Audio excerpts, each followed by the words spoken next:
But I'm here to have a conversation with you about someone who might be suicidal. I'm here to tell you that a conversation is all it takes to save a life. Some of you might be thinking, what could I possibly know about this? I just graduated from college and I'm 22. But there used to be a broken and hurt boy. I'm no longer that boy anymore. I turned that life into a bright and hopeful and positive life. Now don't get me wrong, it wasn't easy to get where I am today, but I got here with my friends and my family. Oh wait, where's the clicker?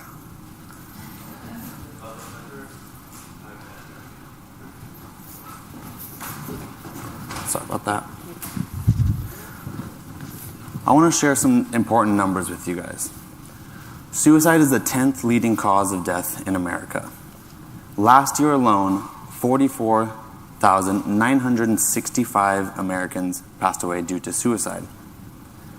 On average, today, 123 people will die from suicide. For every suicide, there's 25 attempts. And it also costs the United States $69 billion annually. If you don't mind, I want to share a story with you. This is Aaron. Aaron was like a brother to me. Our families lived 5 houses apart from each other. We were extremely close, and he'll always be considered my brother. Aaron was one of the boys that, if you were around, his passions for everything were just contagious. You knew he'd be the one to change the world. Aaron was 13 when he committed suicide, and I was 14. Most of the time, when people commit suicide, they never intend to hurt anyone. They just want their pain to stop. But Aaron's passing had a huge impact on Aaron's family, his friends, and myself. I was devastated. You see, 3 days before his passing, Aaron had reached out to me, but I was too caught up in trying to be cool in high school, trying to impress people. I couldn't even send a "Hey, what's up" message. This haunted me. It created so much self-anger, guilt for not being a good friend, confusion, and every other emotion out there. This went on for about 7 years. I was haunted every day by his death. I couldn't wrap my head around Aaron's death until the day I attempted suicide. For a brief second there, I understood what was going through his head. I just wanted that pain to stop. But Aaron's death saved my life, because I remember what Aaron's death did to his family and what it did to me. I remember the feeling of a broken heart, and in that moment, I knew I could not do it. I knew I needed to reach out for help. Wanting to reach out for help and actually reaching out for help are two very different things. After my attempt, I wanted to reach out to my family, but I was scared for what they were going to say to me. I was scared they were going to judge me. I was scared they're going to tell me that they knew how I felt when they didn't. I was scared they were going to say I was sick when I wasn't.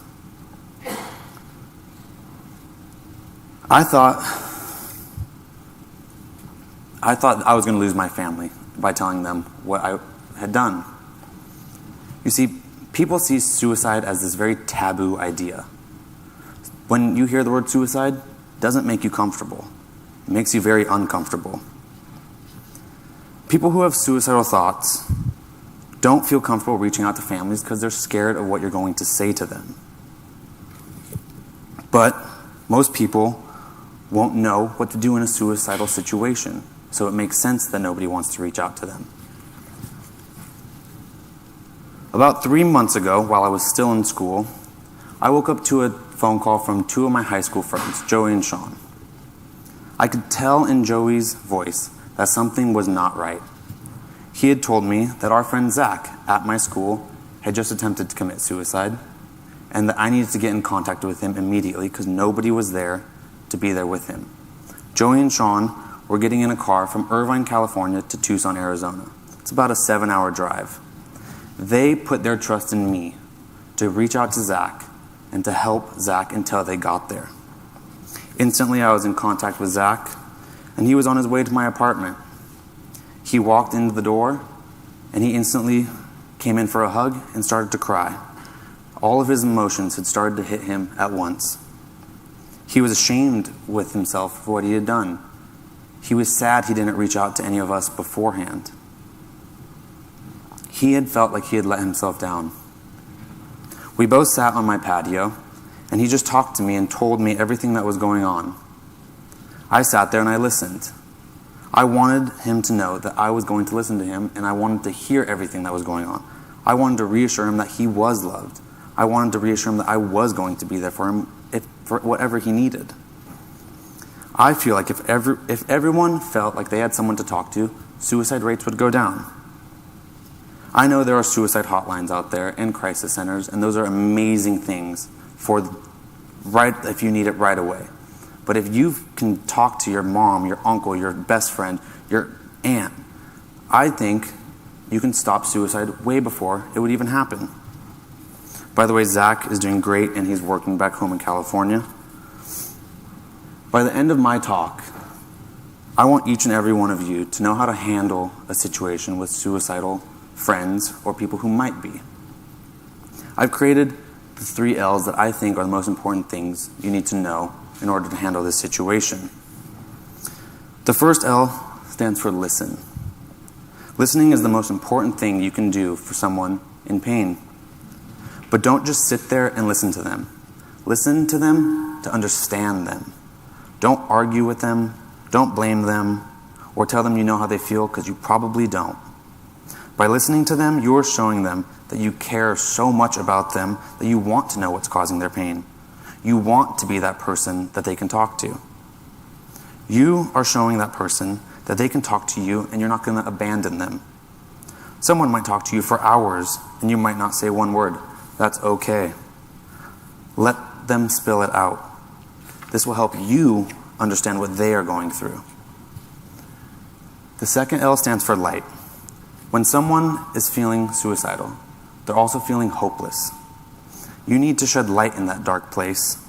Talk to them about how bright their future will be after you guys get through this.